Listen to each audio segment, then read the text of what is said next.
syukur alhamdulillah wassalatu wassalamu ala Rabbi shrah li sadri wa yassir li amri wahlul 'uqdatam min lisani yafqahu qawli. Yang terhormat Ibu Kepala Sekolah SMP Negeri 3 Cudinang, yang terhormat Bapak dan Ibu Guru beserta staf SMP Negeri 3 Cudinang, terlebih dahulu marilah kita panjatkan puji syukur kehadirat Allah Subhanahu wa Ta'ala yang mana pada hari ini kita masih bisa diberi kesempatan usia untuk bisa melaksanakan tugas dengan penuh rasa tanggung jawab, dan mudah-mudahan menjadi amal ibadah dan mendapatkan pahala dari Allah Subhanahu wa Ta'ala. Amin ya Allah ya Rabbal Alamin. Salawat beserta salam serta tercurah kepada junjungan kita semua Habibana wa Nabiyyina Muhammad sallallahu alaihi wasallam, juga kepada keluarga, sahabat dan temannya sampai akhir zaman nanti. Bapak dan Ibu semua yang saya hormati, sebelumnya saya ucapkan terima kasih wabil khusus kepada Ibu Kepala Sekolah dan kepada rekan-rekan guru semua atas kesempatan hari ini yang sekaligus merupakan dukungan yang saya rasakan dari Bapak Ibu semua terhadap kegiatan kami dalam mengikuti pelatihan calon guru bergerak. Nah, hal ini kami dituntut untuk bisa mendiseminasi atau mengimbaskan. Nah, mungkin Bapak Ibu perlu diketahui bahwa pengimbasan ini sebetulnya dari kegiatan CGP yang menjadi guru penggerak itu menjadi contoh agar setiap materi yang diterima itu bisa tersampaikan kepada guru-guru di satuan pendidikannya. Nah, salah satunya adalah materi tentang budaya positif. Izin Bapak Ibu, Abi mual salib bade sambil mayut.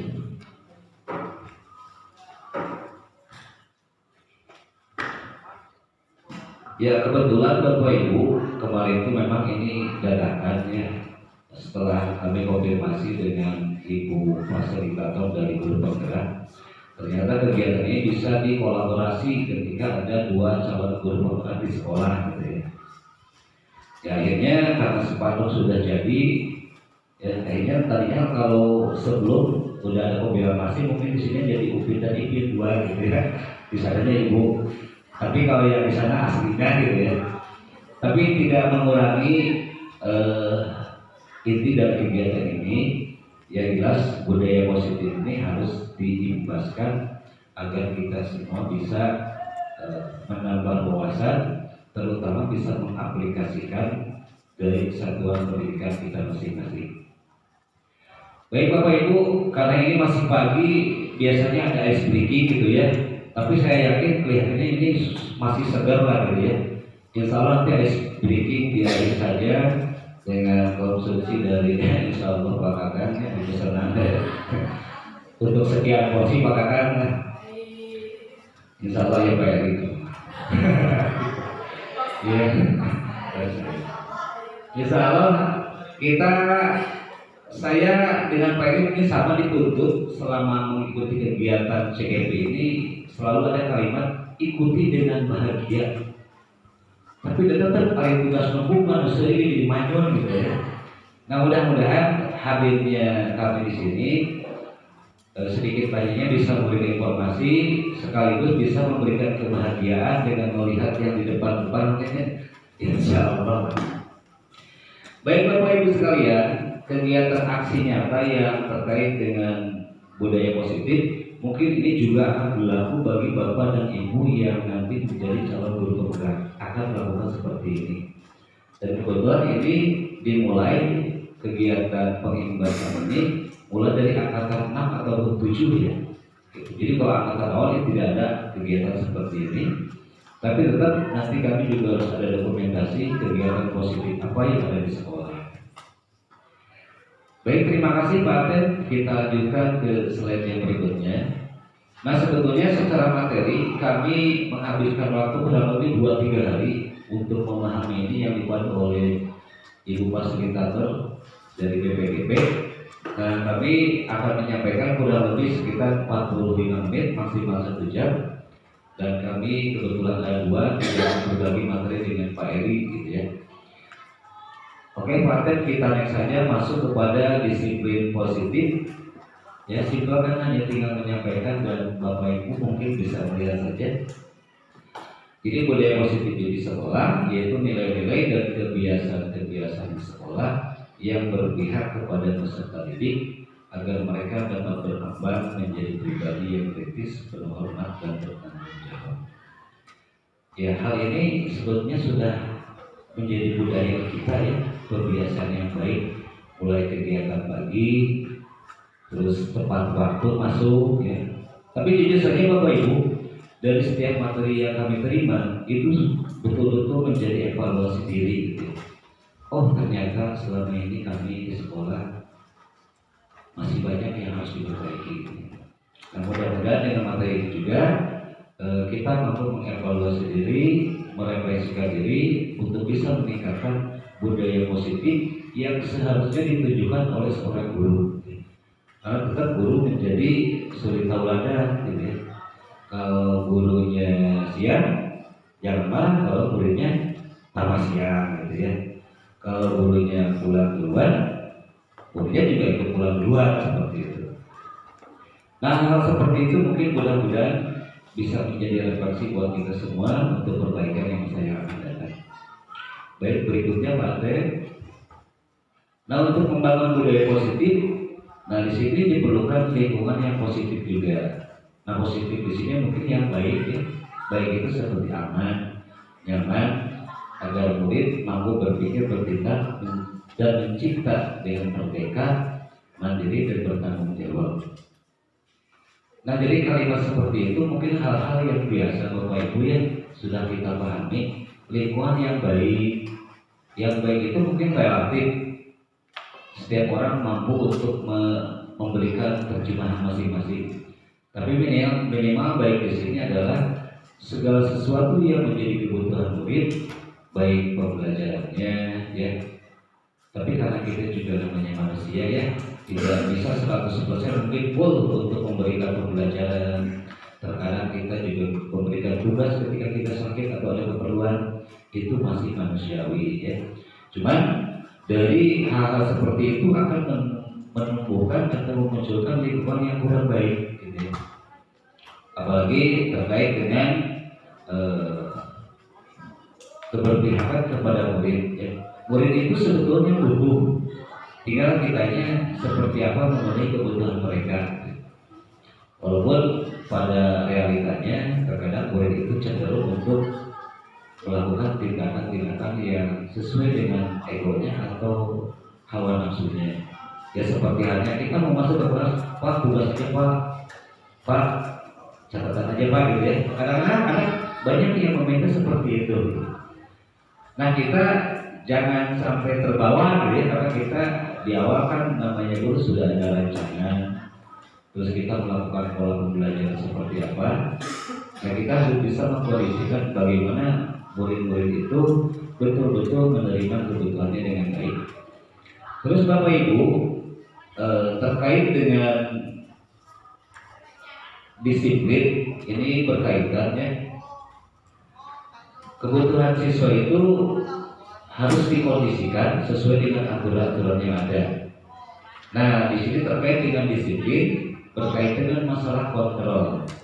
Jadi bagaimana kita mengontrol murid agar bisa mengikuti pembelajaran dengan sebaik-baiknya. Dalam artian seperti tadi, kadang murid meminta Pak tugas saja, Pak mencatat saja, gitu ya. Nah, kita harus bisa mengontrol murid. Nah, nanti terkait dengan kontrol itu, insya Allah akan lebih jelas dipaparkan oleh Pak Eri ya. Sebetulnya siapa sih yang bisa mengontrol murid itu? Apakah guru? Apakah kepala sekolah? Apakah temannya atau siapa? Baik, next Pak. Nah, Bapak Ibu, konsep menurut Bapak Ki Hajar Dewantara ya, Ini konsep yang sudah lama, tapi sekarang dimunculkan kembali. Kenapa demikian? Jadi seolah-olah pembelajaran yang kita lakukan itu ada yang kurang, bahkan lebih ada yang salah. Nah, jadi menurutnya Raja Dewantara bahwa tujuan pendidikan itu menuntut segala kodrat yang ada pada anak. Intinya ada kata menuntut Bapak Ibu ya, nanti akan berbenturan dengan kata mengontrol. Jadi kita hanya tugasnya menuntut untuk mencapai keselamatan dan kebahagiaan yang setinggi-tingginya. Walaupun secara pribadi Bapak Ibu untuk mencapai kebahagiaan dan keselamatan yang setinggi-tingginya sebetulnya saya lebih cenderung untuk pendidikan di agama gitu ya, karena itu akan mendapatkan hasanah di dunia wal akhirat gitu. Tapi mudah-mudahan di pendidikan formal itu juga menjadi salah satu bagian yang bisa menghantarkan keselamatan yang setinggi-tingginya baik di dunia maupun di akhirat.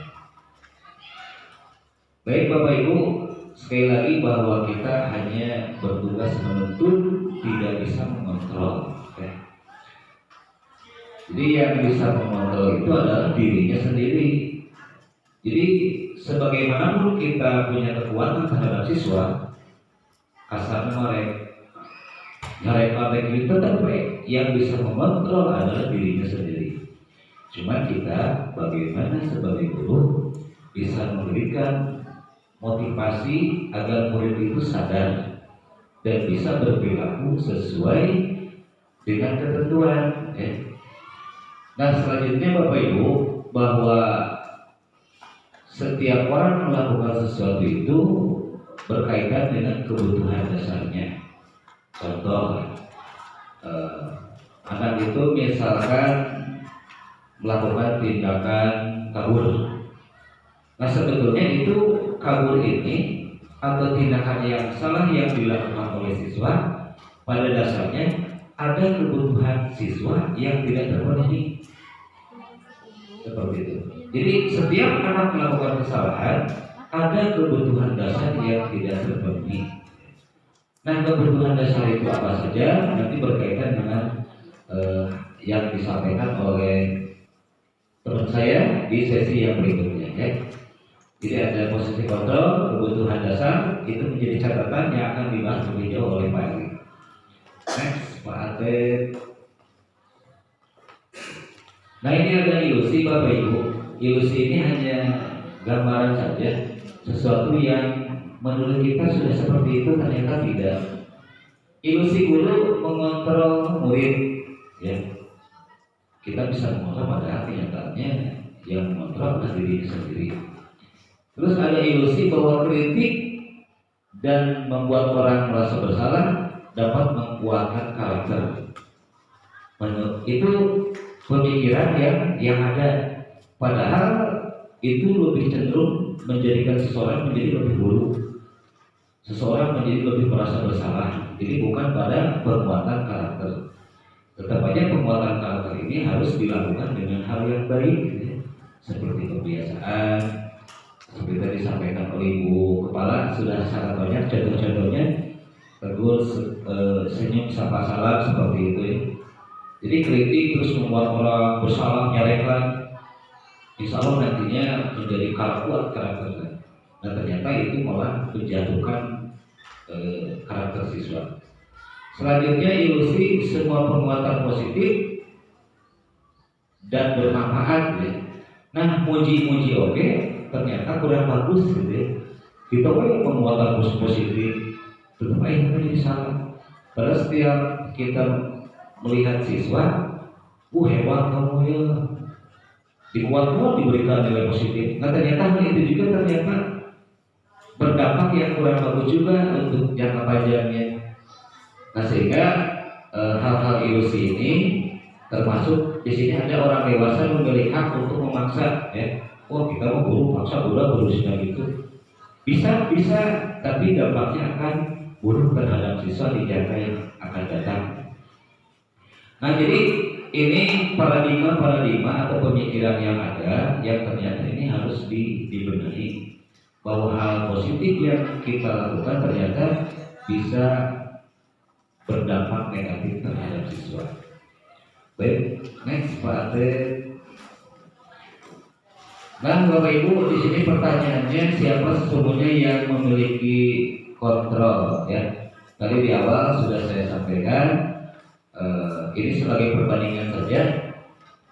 Ada beberapa teori terkait dengan kontrol ini. Yang pertama, salah satu aja kita baca, stimulus respon yang ada, kita mencoba mengubah orang lain berpandangan sama dengan kita. Jadi kita menyuruh anak agar seperti kita, gitu ya, sesuai dengan apa yang kita inginkan. Tapi dalam teori kontrol yang seharusnya dilakukan guru, kita berusaha memahami pandangan orang lain tentang dunia. Jadi tidak ada istilah pemaksaan agar orang lain bisa sama dengan kita, atau murid harus sama dengan apa yang kita inginkan. Tapi kita berusaha memahami pandangan orang tentang dunia ya. Jadi lebih luas cakupannya. Terus yang kedua, perilaku buruk dilihat sebagai suatu kesalahan. Nah, kalau lebih tepatnya secara teori kontrol yang bagus, semua perilaku memiliki tujuan ya. Jadi kita tidak melihat kesalahan siswa, justru kita melihatnya yang dilakukan siswa salah ini ternyata ada tujuan tersendiri. Bahkan nanti lebih jauhnya tadi adalah ada kebutuhan dasar siswa yang tidak terpenuhi, akhirnya dia melakukan kesalahan. Jadi tidak usah kita memarahi mungkinnya dari kesalahan siswa, walaupun sebetulnya di Baghdad benar diberkati. Selanjutnya, orang lain bisa mengontrol saya. Nah, yang bisa mengontrol diri kita adalah diri kita sendiri, gitu ya. Tidak bisa orang lain mengontrol kita. Terus saya bisa mengontrol orang lain. Nah, ini sebaliknya kita tidak bisa mengontrol orang lain. Jadi pada intinya Bapak Ibu, kontrol ini kembali kepada diri kita masing-masing. Kita tidak bisa dikontrol oleh orang lain, tapi yang pasti ketika kita punya kepribadian yang baik, dikontrol oleh orang lain untuk salah, kita insya Allah istiqomah untuk selalu baik kan. Tapi kalau kita misalkan kepribadian yang kurang bagus, dikontrol baik, ya tetap aja ya susah gitu. Jadi pada intinya kembali kepada bekal dasar yang dimiliki oleh siswa, oleh kita. Ketika kita memakan makanan yang baik, insya Allah menjadi hak pribadi yang baik. Tapi kalau kita konsumsinya atau lingkungannya buruk, pasti akan punya dampak yang buruk juga. Oke, next Pak Ade. Ya, makna disiplin. Langsung saja Pak Ade. Bahwa disiplin itu secara terminologi bahasa Latin, inti bahasa Latinnya namanya. Mungkin nanti dari segi paradigma agami oleh Ibu Eva Pak Ade ya lebih diperdalam lagi. Bahwa disiplin itu artinya adalah belajar. Jadi belajar, kalau belajar itu kan mendapatkan pengetahuan, mendapatkan bimbingan. Tapi cenderung di Indonesia atau bahasa umumnya itu ada pada kalimat yang berwarna merah. Dalam budaya kita, makna disiplin telah berubah menjadi sesuatu yang dilakukan seseorang pada orang lain untuk mendapatkan kepatuhan. Jadi supaya patuh disiplin. Jadi sudah melenceng apa yang kita, karena sudah menjadi budaya. Jadi selama ini kita salah dong gitu. Nah sudah menjadi budaya bahwa anak itu dengan harus didisiplinkan, harus patuh. Padahal secara betulnya disiplin itu murid harus belajar, bukan digiring untuk patuh ya. Nanti lebih jauhnya bahwa belajar di sini akan berkaitan dengan bagaimana guru mengkondisikan pengetahuan, bimbingan untuk memunculkan motivasi yang ada dalam dirinya biar menjadi kesadaran seperti itu. Ya, kalimat merah ini menjadi satu campuran Bapak Ibu budaya. Berarti budaya sudah diterapkan dari sekian tahun ke belakang sampai hari ini ya. Disiplin itu bukan belajar tapi supaya apa tuh? Itu jadi sebuah hal yang sudah berbeda dari makna yang seharusnya. Oke, next Pak Arsen.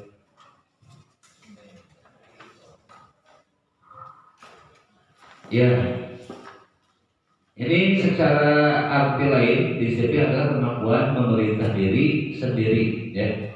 Nah, jadi bagusnya disiplin itu kemampuan memerintah diri sendiri dalam mengontrol dan menguasai diri untuk mengambil tindakan yang mengacu pada nilai-nilai yang kita hargai dengan penuh tanggung jawab tanpa terperintah oleh orang lain.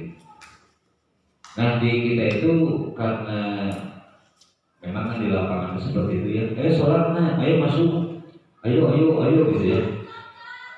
Nah, jadi ini menjadi satu budaya, anak itu menjadi kebiasaan yang harus selalu disuruh-suruh karena dari kesalahan menanggapi arti kata disiplin. Tapi kalau disiplin diartikan seperti tadi, untuk siswa itu menyadari, memaknai, menyadari nilai-nilai yang ada pada dirinya agar bisa menentukan tindakan dan bisa mengontrol dirinya. Selama ini kita terhadap siswa hanya bisa, ayo laksanakan, ayo gitu ya, supaya disiplin, jangan kesiangan, masuk tepat gitu ya. Nah, tapi kita tidak memunculkan kesadaran terhadap anak.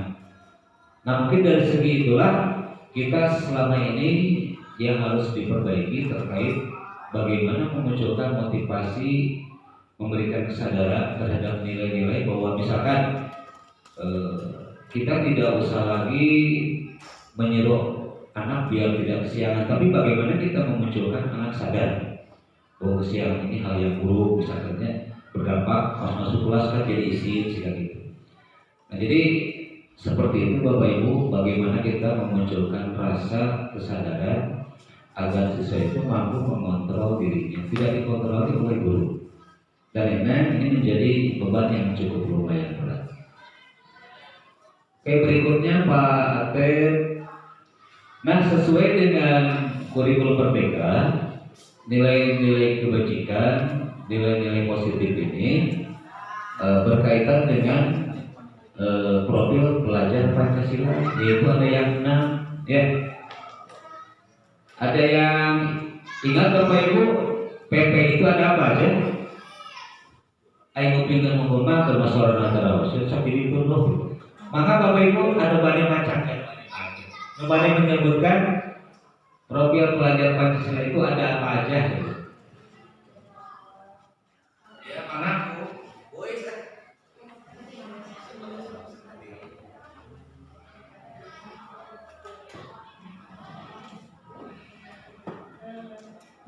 Nilai-nilai profil pelajar Pancasila itu ada 6, yaitu yang satu beriman bertakwa kepada Tuhan Yang Maha Esa dan berakhlak mulia, yang kedua mandiri, yang ketiga bernalar kritis, yang keempat berkebudayaan global, yang kelima gotong royong, dan keenam etik. Ya, terima kasih, tepuk tangan buat. Ya, insya Allah nanti ngobrol gratis guys. Jangan kasih. Terima kasih Boris yang sudah menjawab. Kita semua sudah pada pahamnya. Walaupun sebenarnya nanti secara lebih mendetail ada elemen-elemen dari 6 profil nilai profil pelajar Pancasila ini. Insya Allah sudah hafal semuanya, elemennya ada sekian ratus.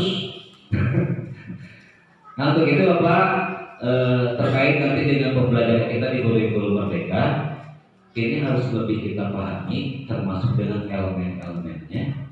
Terkadang ini yang namun kita masih agak pembaliut gitu ya. Nah, sedangkan kita menjadi ujung tombak dalam melaksanakan kegiatan pembelajaran. Walaupun nilai-nilai yang positif terkait dengan nilai-nilai kebijakan ini itu banyak Bapak Ibunya kalau ini sesuai dengan profil pelajar Pancasila. Nah, nilai-nilai yang positif ini adalah nilai-nilai yang universal, jadi berlaku bagi siapapun ya. Contoh misalkan salah satu contoh nilai positif yang universal itu misalkan kasih sayang.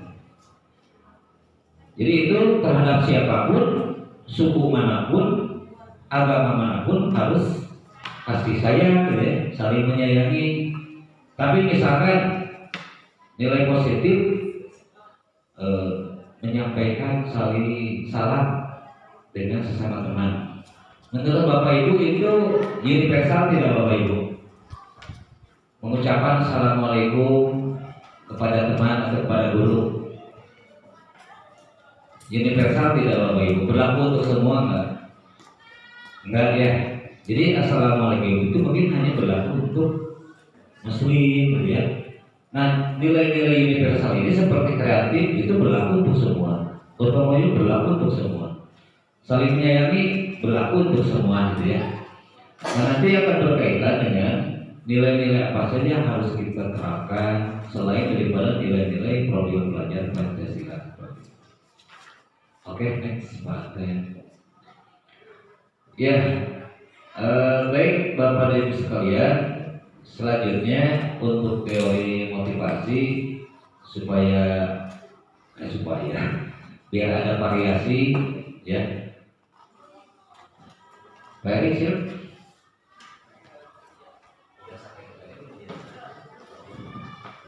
Baik Bapak Ibu, ini menjadi renungan ya, setiap kata-kata itu banyak renungan yang mudah-mudahan menjadi meningkatkan kesadaran kita. Teori motivasi perilaku manusia. Ada dua sebetulnya Bapak Ibu. Motivasi seseorang melakukan tindakan. Mungkin tidak hanya muridnya, termasuk kita. Yang pertama, ada motivasi eksternal, ada internal. Kalau yang eksternal, yang pertama menghindari ketidaknyamanan atau hukuman.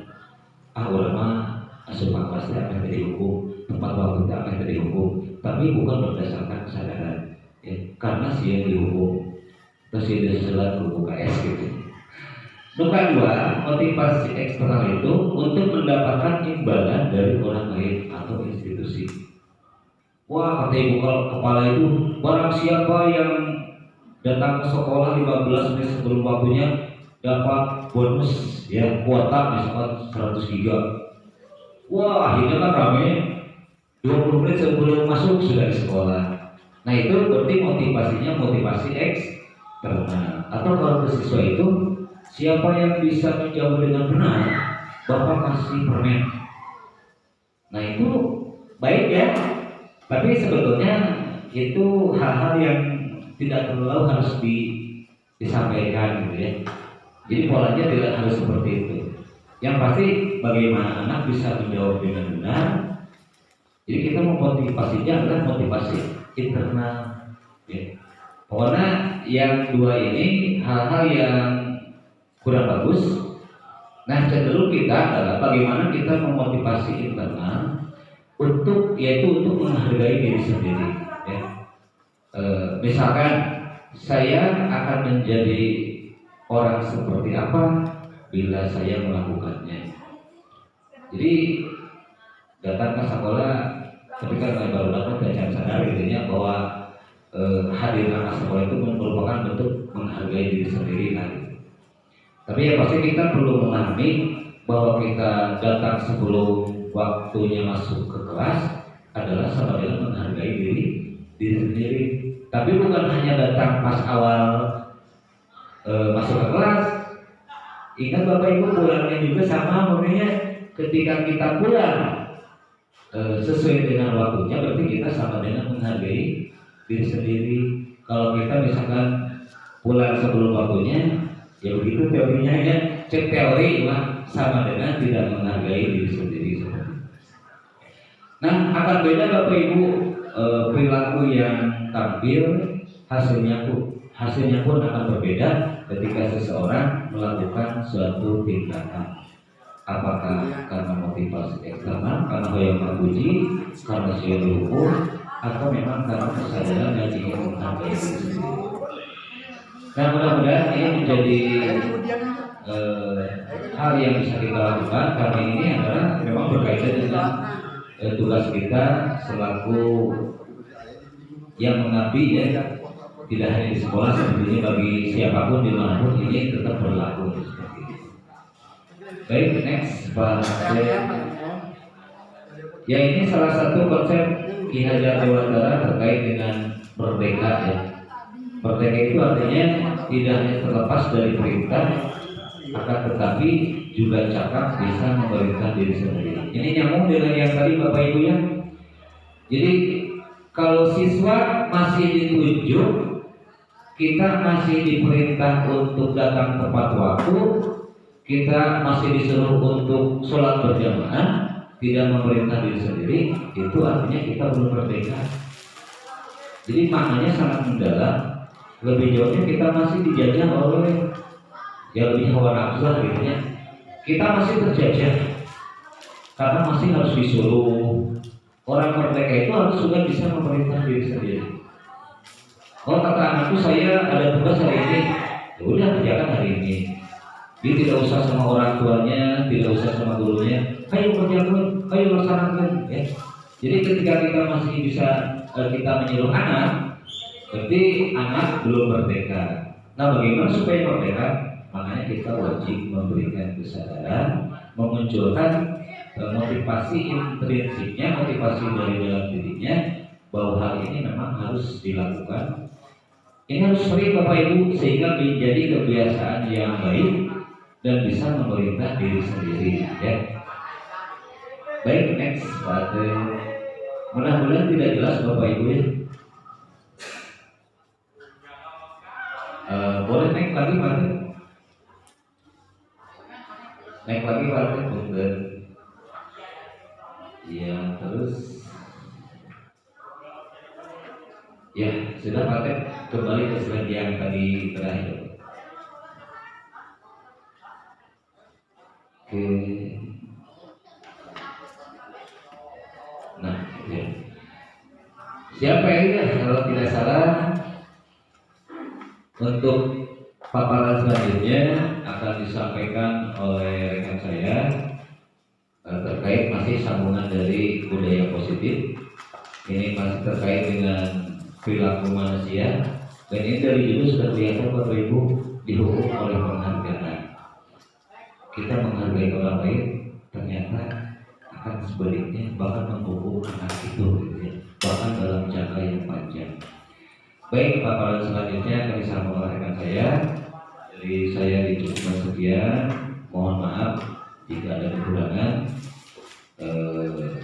Sekali lagi mudah-mudahan dari paparan yang saya sampaikan, termasuk nanti yang saya sampaikan, betul-betul Bapak Ibu ini menjadi bahan refleksi buat kita semua. Karena saya kemarin pernah sempat menyampaikan kepada Ibu Pak Sri Klaber kepada PP. Saya masuk kerja itu kurang lebih 20 tahun. Jadi selama ini saya nanaonan.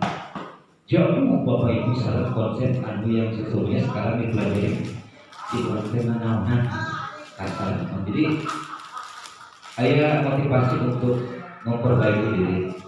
Ada motivasi untuk memperbaiki diri yang seharusnya. Ya.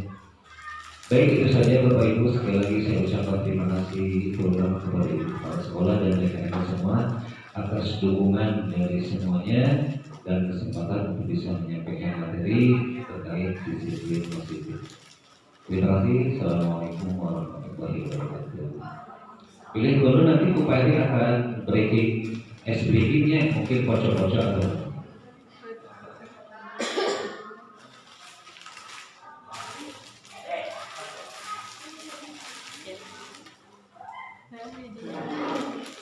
ya, mohon izin dulu. Assalamualaikum warahmatullahi wabarakatuh. Untuk kesempatan pada saat ini sebetulnya belum materi saya sini masih jauh. Tapi nggak apa-apa. Saya akan melanjutkan pemaparan atau penjelasan mengenai budaya positif yang dimana ini merupakan salah satu tugas bagi saya dalam melaksanakan pendidikan CDP. Tapi sebelumnya mohon maaf, ini hanya sekedar mengingatkan ya, bukan mengajarkan, karena pada dasarnya Bapak dan Ibu sudah tahu apa itu yang namanya disiplin positif.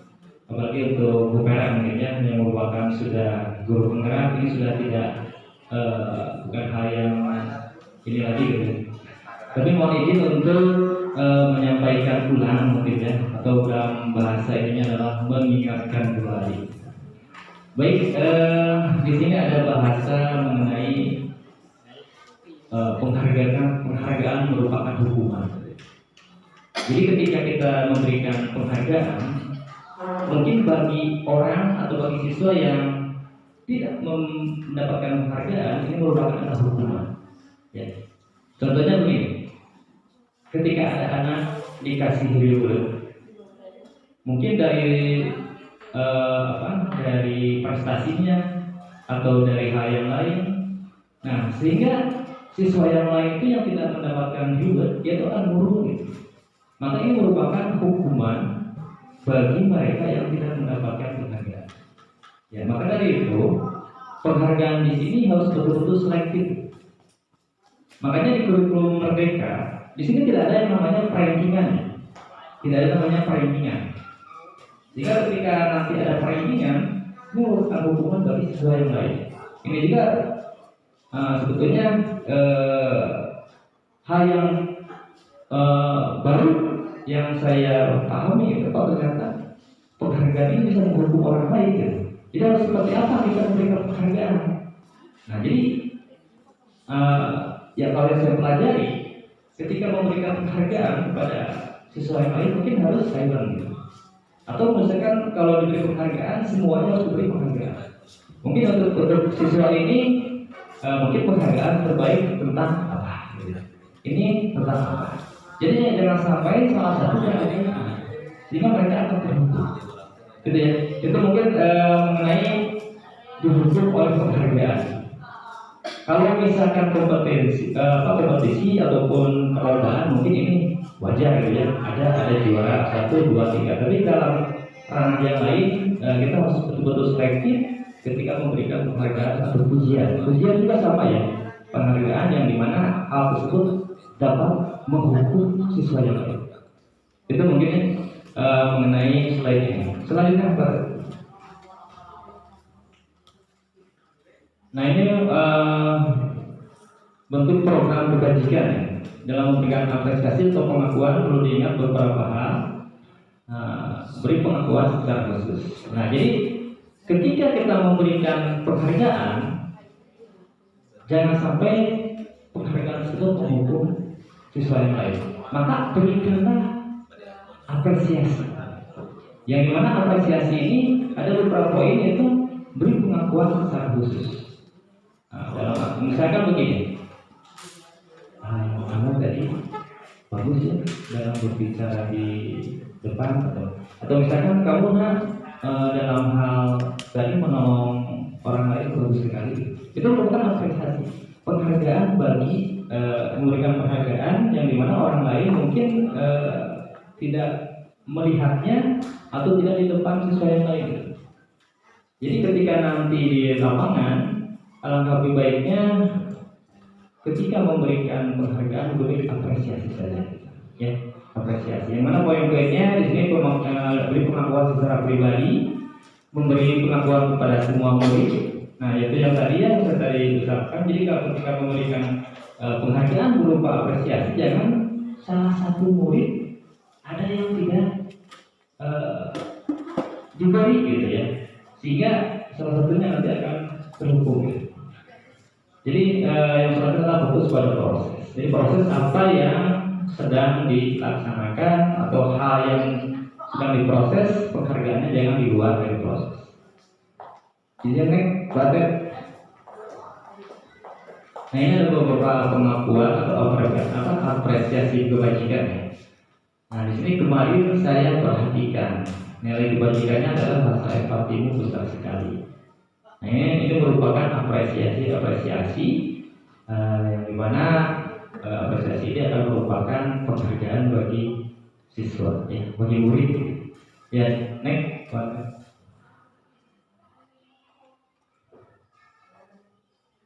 Nah, di sini ada yang namanya hukuman dan konsekuensi.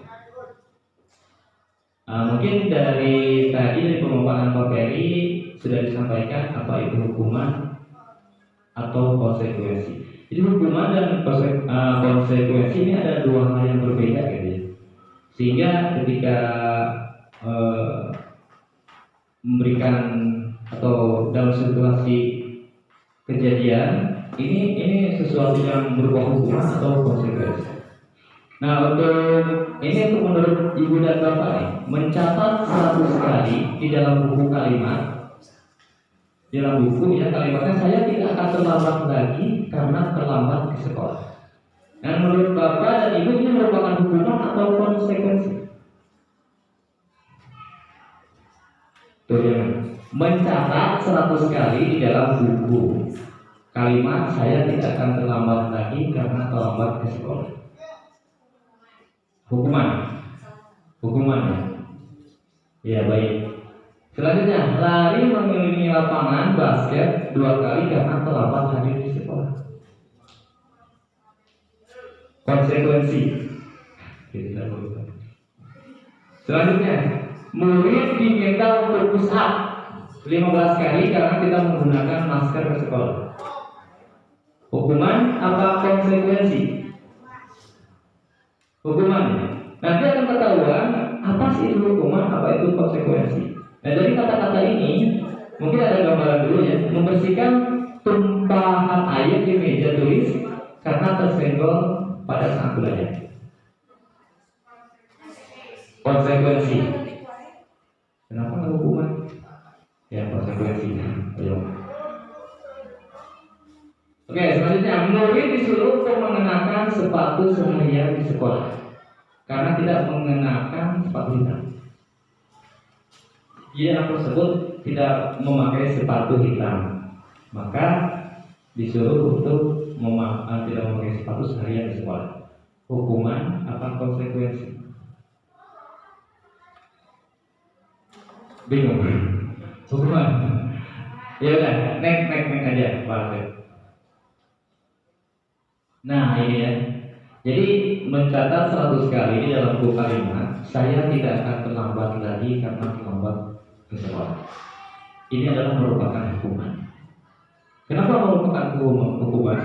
Karena ini tidak sesuai dengan kasus ya. Artinya begini, mencatat 100 kali di dalam buku kalimat karena tidak akan terlambat lagi. Ini mungkin tidak akan terlambat. Kasusnya mungkin terlambat ini ya. Tapi kok hukumannya mencatat gitu. Nyambung tidak? Tidak ya. Nah maka ini disebut dengan hukuman. Jadi intinya kalau konsekuensi itu harus nyambung. Misalkan begini, yang konsekuensi menggantikan kertas tugas teman yang telah dicoret-coret. Kasusnya apa? Mencoret-coret. Berarti dia harus menggantikan buku yang dicoret-coret. Nah berarti ini nyambung ya. Berarti ini maksudnya adalah konsekuensi. Ya, jadi bisa membedakan mana hukuman, mana konsekuensi. Sekarang yang hukuman, murid disuruh untuk tidak mengenakan sepatu seharian di sekolah karena tidak mengenakan sepatu hitam. Kayaknya tidak nyambung ya. Nah, ini tidak nyambung. Maka ini antara kasus dengan sanksi gitu, ini tidak nyambung. Makanya disebutnya dengan hukuman. Nah, jadi kesimpulannya, ketika kasus dengan sanksinya nyambung, maka itu disebut dengan konsekuensi. Seperti itu ya. Ya dilanjut sampai. Nah sekarang perbedaan hukuman dan konsekuensi. Nah di sini Ibu dan Bapak bisa membaca ya bahwa hukuman itu sesuatu yang menyakitkan harus terjadi, sedangkan konsekuensi sesuatu harus terjadi. Selanjutnya membuat anak sakit fisik maupun hati untuk jangka waktu yang lama. Jadi ketika anak kena hukuman, maka akan membuat anak itu terasa sakit, baik fisik ataupun hatinya. Ini dalam jangka waktu yang lama. Selanjutnya, ketika anak mendapatkan hukuman, anak akan membenci kedisiplinan. Jadi si anak tersebut tidak maulah mengikuti aturan ya. Selanjutnya konsep diri yang buruk. Dia beranggapan bahwa dirinya selalu buruk. Yang selanjutnya anak belajar untuk menyembunyikan kesalahan. Jadi ketika anak sudah dihukum, maka kesalahan-kesalahan yang ada di dirinya ini selalu disembunyikan. Makanya timbullah rasa kebohongan. Begitu saja timbul masalah-masalah yang lain ketika anak mendapatkan hukuman. Tapi kalau konsekuensi ini anak yang poin kedua nih, membuat anak merasa tidak nyaman dalam jangka waktu pendek. Berarti masih levelnya di bawah hukumannya. Karena kalau hukuman jangka waktu yang lama, kalau konsekuensi jangka waktu yang pendek. Seperti itu ya. Selanjutnya mungkin bisa. Nah sekarang untuk restitusi.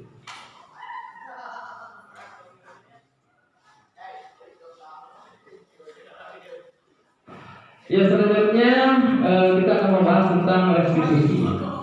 Restitusi ini adalah suatu proses menciptakan kondisi bagi murid untuk memperbaiki kesalahan mereka, sehingga mereka bisa kembali pada kelompok mereka dengan karakter yang lebih kuat. Restitusi juga merupakan proses kolaboratif yang mengajarkan murid untuk mencari solusi untuk masalah mereka dan membantu murid berpikir tentang orang seperti apa yang mereka ingin menjadi atau tujuan mulia dan bagaimana mereka harus memperlakukan orang lain. Ini dalam dosen 2004. Nah, restitusi mungkin di sini adalah tujuannya adalah menciptakan murid bisa memperbaiki kesalahannya. Jadi ketika ada murid yang merasa bersalah, silakan murid itu sendiri yang menyelesaikan. Jadi nanti ada poin-poin mungkin di bawah, pada di ke bawah, sedikit bawah, nah, terus pada, nah, terus pada, ya, terus, nah ini, nah sebetulnya materi saya itu ini ya. Kebutuhan dasar manusia, gitu kan? Jadi dalam kebutuhan dasar manusia, sebelum ke permasalahan, sebelum ke restitusi, sebetulnya ini kita harus tahu dulu kebutuhan dasar manusia. Ya, dimana kebutuhan dasar manusia itu ada 5 poin. Yang pertama adalah survival. Apa itu survival? Bertahan hidup, yes. Mantap. Survival itu adalah bertahan hidup. Yang keduanya adalah cinta kasih. Selanjutnya kesenangan, kebebasan dan penguasaan. Jadi ketika ada murid kita berperilaku tidak baik, mungkin ada hal kebutuhan dasarnya tidak terpenuhi. Seperti yang tadi diutarakan sama Bapak Peri. Ketika anak membuat masalah, mungkin ada hal yang tidak terpenuhi oleh mereka. Salah satunya adalah kebutuhan dasar. Dari 5 kebutuhan dasar ini, next saja terus. Nah ini contoh kasus kebutuhan dasar murid. Ibu Ani, guru kelas 5 di SD Pelita Hati, sedang bingung menghadapi ulang salah satu murid di kelasnya, Agus. Beberapa anak telah datang dan mengeluhkan Agus yang seringkali meminta bekal makan siang mereka dengan paksa. Jika Anda menghadapi situasi seperti Ibu Ani, apa yang akan Anda lakukan? Menurut Anda, kira-kira apa alasan Agus melakukan itu? Nah, jadi ketika ada anak, ini kasusnya selalu meminta jatah makan ke temannya, yang dengan cara memaksa gitu. Nah ini kasus ini kita jangan dulu memvonis bahwa anak ini nakal gitu ya. Jadi kita harus melihat dulu ternyata anak tersebut ada kebutuhan yang harus dipenuhi, ya. Dari yang 5 poin tadi, Nekman. Nah di sini ya ada jawaban-jawaban yang dimana mungkin ketika Agus ditanya oleh guru, mungkin akan jawab seperti ini. Apabila jawaban Agus karena ia lapar, dan orang tuanya tidak membawakannya bekal makan siang, maka kebutuhan dasarnya adalah survival, yaitu bertahan hidup, ya. Nah, sehingga karena dia lapar dan orang tuanya tidak membawakan bekal, maka dia meminta bekal ke orang lain. Maka itu adalah kebutuhan dasarnya adalah bertahan hidup. Nah, selanjutnya, apabila jawaban Agus karena ia senang temannya jadi perhatian dia, maka kebutuhannya adalah ini ya, yang kedua. Yang kedua, cinta dan kasih sayang. Jadi kebutuhannya untuk diterima gitu. Jadi Agus karena ia senang temannya jadi memperhatikan dia. Nah, dia mau makanan itu supaya temannya itu perhatian gitu ya ke dia itu, ke Agus itu. Maka kebutuhan dasar yang diperlukan oleh Agus adalah cinta dan kasih sayang. Nah, sehingga nanti kita sebagai pendidik bisa meluruskan Agus ini dalam hal cinta kasihnya, kasih sayangnya. Mungkin kita perlu perhatian penuh terhadap Agus sehingga kejadian-kejadian itu tidak terulang lagi. Karena yang dia butuhkan adalah kebutuhan untuk diterima. Nah, selanjutnya, apabila jawaban Agus adalah dia merasa hebat karena temannya jadi takut, ini mungkin dia akan mengingat kebutuhan dasarnya adalah ingin berkuasa. Artinya ingin berkuasa bahwa Agus ini mempunyai kemampuan untuk memimpin, gitu ya. Seperti itu. Dan selanjutnya, apabila Agus karena jawabannya adalah merasa bosan dengan bekal yang dibawakan oleh ibunya, maka ia kebutuhan dasar adalah kebebasan.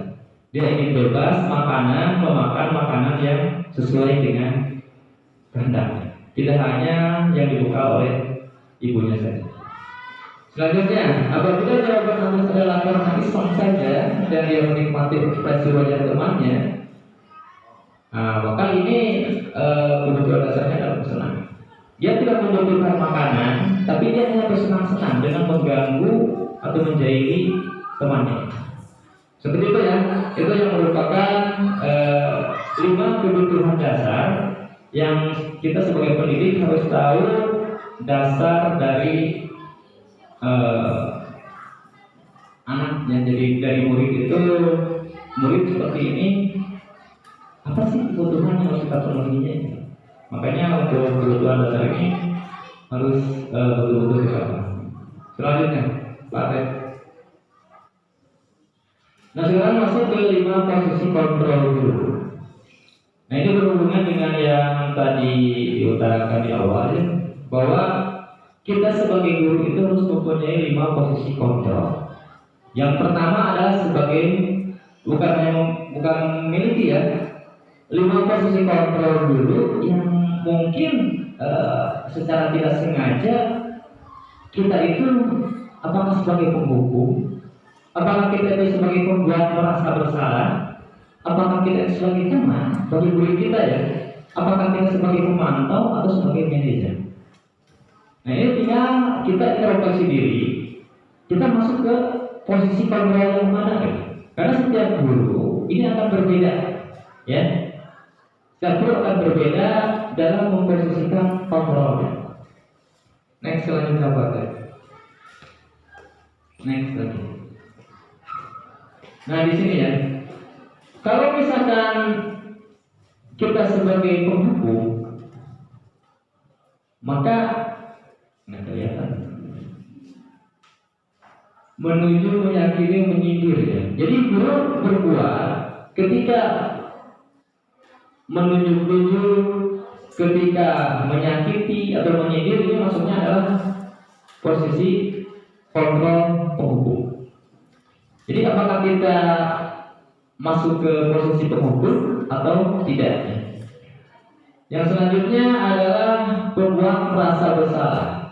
Ketika ada guru-guru berkata berceramah mengatakan seharusnya ibu kecewa Nah itu berarti pembuat merasa bersalah. Jadi si anak itu merasa bersalah gitu dengan kata-kata kita. Ya. Selanjutnya teman. Ya kalau teman mungkin kita sudah tidak ini lagi kita akan tahu bahwa teman di sini adalah membuatkan alasan-alasan untuk muridnya, terus ayolah lakukan demi ibu. Nah, mungkin itu kata-kata teman kepada murid.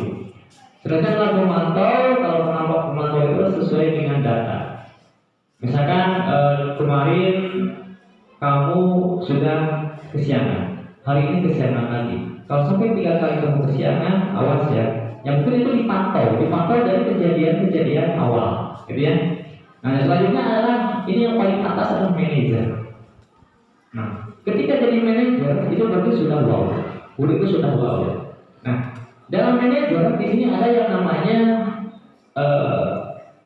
segitiga restitusi. Ketika ibu bapak ingin menjadi manajer, maka harus paham dulu segitiga restitusi. Ya, next button.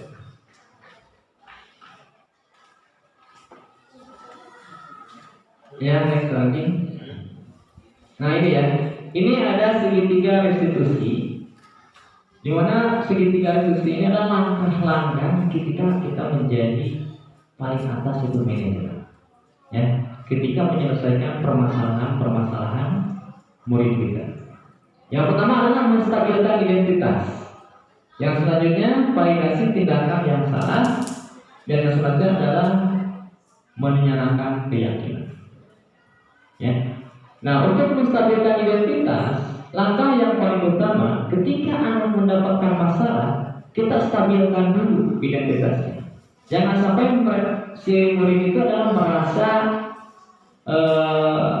bersalah gitu ya. Merasa bersalah. Jadi tenangkan dulu murid tersebut sehingga stabil gitu identitasnya. Nah, setelah stabil baru validasi tindakan yang salah. Ya, validasi tindakan salah itu ketika dia sudah tenang, biasanya bahasanya begini. Wajarlah kamu melakukan itu, manusiawi. Gitu. Kalau misalkan orang lain mungkin akan lebih perbuatannya seperti kamu. Nah, itu berarti validasi ya. Ya setelah anak kena masalah itu dipanggil itu jangan langsung Jadi intinya tenangkan dulu dengan menstabilkan identitas. Ini ada di namanya segitiga restitusi. Nah, setelah anaknya stabil, sudah tenang, sudah tidak ngerok, baru dikasih lagi validasi tindakan yang salah. Ya kamu salah, tapi wajarlah kalau misalkan salah, manusiawi. Misalkan bapak juga, ibu juga mungkin akan melakukan hal seperti itu ketika di posisi kamu gitu. Nah ini berarti ini validasi tindakan yang salah. Nah setelah ke sana baru menanyakan keyakinan. Nah misalkan begini, bapak ingin tahu kalau kamu itu melakukan kesalahan ini sesuai tidak dengan aturan atau keyakinan kelas. Nah si anak pasti bakal menjawab tidak sesuai dengan yang mana. Nah kalau misalkan supaya ini tidak terulang lagi, solusinya harus seperti apa gitu. Ya. Nah jadi ketika bertindak anak dengan menggunakan segitiga restitusi, anak menyadari kesalahannya dan anak di akhirnya menemukan solusi ya. Jadi anak akan nanti ada pertanyaan, kalau kamu misalkan seperti ini, kalau nanti ke depannya tidak terulang, kamu harus seperti apa? Jadi jangan sampai memaksa. Kalau ini kalau seperti kedepannya kamu harus hancur. Nah kalau bahasa kita dari sana itu merupakan sebuah kesalahan. Tapi kalau di segitiga restitusi, kita tenangkan dulu, validasi, terus tanyakan keyakinan kelas apa pelanggaran yang murid lakukan yang tidak sesuai dengan aturan. Terus bagaimana solusinya? Jadi si anak sendiri yang harus menyelesaikan solusi tersebut. Kadang-kadang anak ya kedepannya saya akan lebih mandiri lagi, lebih aktif lagi, mungkin seperti itu. Ya, itu kenapa segitiga restitusi yang dimana ini posisinya adalah sebagai manajer. Ya. Nah sekarang adakah dari bapak ibu yang sudah posisinya manajer? Ada? Bapak ibu sama. Jadi untuk menuju ke segitiga restitusi ini sangat sulit sekali. Kita harus betul-betul karena manusiawi juga, kadang-kadang ketika kita menghadapi murid yang bermasalah, kalau keadaan kita lagi ngerol, lagi bahagia itu beda ya. Lagi bahagia mah, apalagi sudah cair serpi ya. Tapi kalau misalkan di akhir bulan, ini posisi segitiga restitusi udah lupa, ya, udah lupa, yang pasti nafsu. Udah, itu masih rasakan ya. Tapi setidaknya ketika kita mengetahui langkah segitiga restitusi ini, yang mudah-mudahan kita bisa mengontrol diri juga. Gitu. Ketika ada anak masalah itu, seperti inilah yang lebih baiknya. Jangan sampai kita menghukum, jangan sampai kita memberi kesalahan bagi anak. Ya, pemantau yang pasti kita semuanya berusaha untuk menjadi manajer. Ya, semuanya kita berpihak kepada murid. Artinya tujuan kita adalah membentuk karakter. Karena untuk budaya disiplin di sini adalah budaya positif di sini adalah tujuan paling utamanya adalah pembentukan karakter ya, pembentukan karakter yang sesuai dengan profil pelajar Pancasila. Di sini ya. Karena kalau hanya teori saja, mungkin anak juga sudah tahu. Saya pernah bertanya kepada anak, kamu tahu tidak kalau kesianan itu salah? Tahu. Berarti teorinya sudah tahu gitu. Tapi dibentuklah karakternya supaya dia istiqomah dalam supaya tidak kesiangan gitu. Ya. Nah, dalam pembentukan karakter ini sangat menjadi PR kita semua dengan berbagai macam pendidikan dari masing-masing guru mungkin bisa nanti mengimbaskannya bagaimana kita mencari solusi supaya kita berpihak kepada murid yang tujuannya adalah pembentukan karakter. Seperti itu mungkin. Next slide. Nah ini ya, jadi menstabilkan identitas yang tadi ya. Next lagi buat verifikasi dan selanjutnya buat. Nah ini menanyakan keyakinan yang tadi ya. Ya dilanjut. Nah, wassalam. Demikian pemaparan atau pembahasan mengenai budaya positif yang dimana merupakan salah satu tugas pendidikan di pendidikan calon guru penggerak. Mohon maaf apabila ada kesalahan dan kata-kata yang kurang berkenan, karena di sini kami lagi belajar, ya saya dengan Pak Ferry, yang dimana kami yakin Ibu Bapak sudah mengenal apa itu materi yang disampaikan, tapi yang di awal tadi saya hanya sekedar mengingatkan, ya. Jadi kalau kita mengingatkan, kita bersama-sama untuk melangkah. Tujuan kita adalah berpihakan kepada murid dengan tujuan merubah karakter. Seperti itu. Terima kasih pemaparan dari saya. Assalamualaikum warahmatullahi wabarakatuh. Selanjutnya ke Bapak. Ya biar kami tepuk tangan dulu buat Pak Eri dan saya dan Ibu.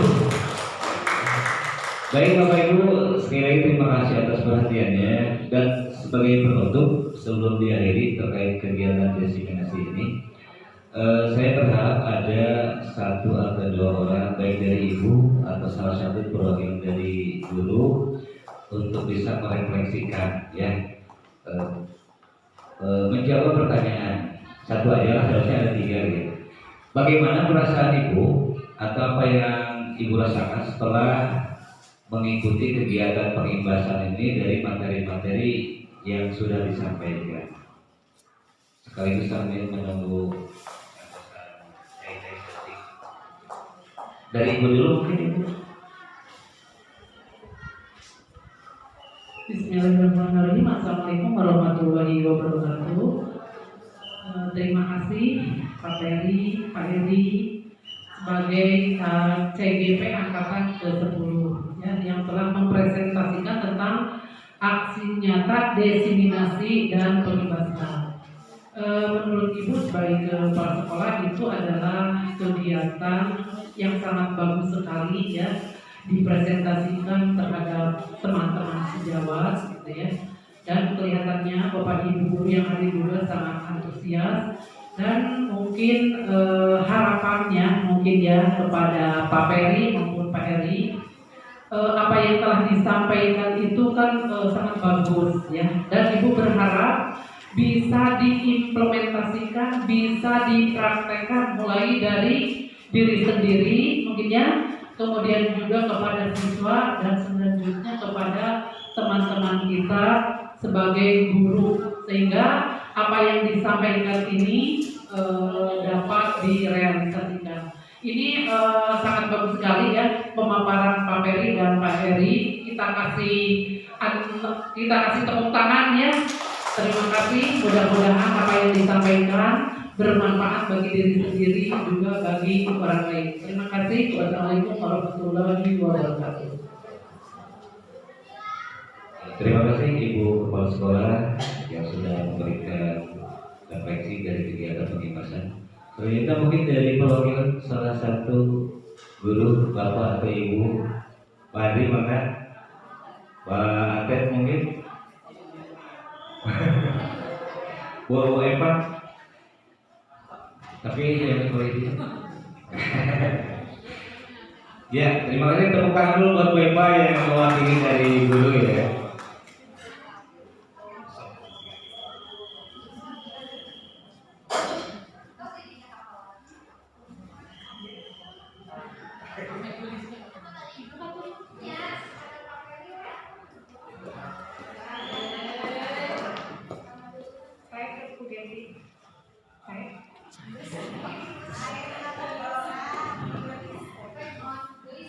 Bismillahirrahmanirrahim. Assalamualaikum warahmatullahi wabarakatuh.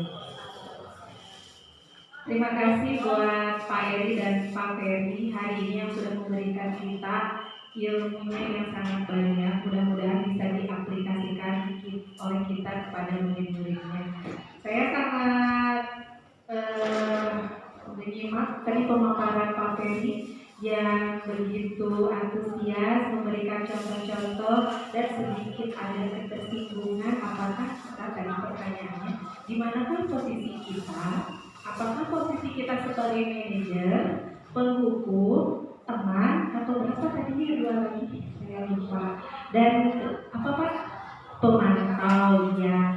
Itu hanya bisa dijawab oleh dalam hati kita masing-masing. Semoga kita semuanya menjadi teman dan menjadi teman terbaik buat siswanya, sehingga pada saat siswa melakukan kesalahan kita tidak hanya menjadi penghukum, tetapi memberikan solusi dan juga contoh yang terbaik buat siswa-siswinya. Terima kasih, kita nantikan ilmu-ilmu berikutnya dari Ibu Bapak dengan materi selanjutnya. Itu paling tepat. Atur nuhun. Assalamualaikum warahmatullahi wabarakatuh. Ya, terima kasih Bu Eva dan terima kasih untuk semuanya atas kegiatan hari ini. Semoga bermanfaat. Cuma sedikit catatan terkait yang direfleksikan oleh Ibu Eva. Ternyata kita dituntut itu untuk level yang terakhir dan yang keempat antara pemantau dan manajer gitu ya. Tuntutan sebagai guru.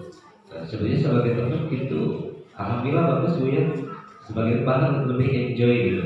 Tapi tuntutan bagi guru itu antara pemantau sama manajer gitu. Penghukum jangan, pembuat merasa bersalah jangan gitu ya. Jadi idealnya adalah pemantau dan manajer. Teman akhirnya jadi bulan lebih serta bulan gitu. Baik, terima kasih sekali lagi saya ucapkan kepada semuanya Ibu Kepala dan Guru. Mohon maaf jika ada kekurangannya. Billahi taufiq wal hidayah. Assalamualaikum.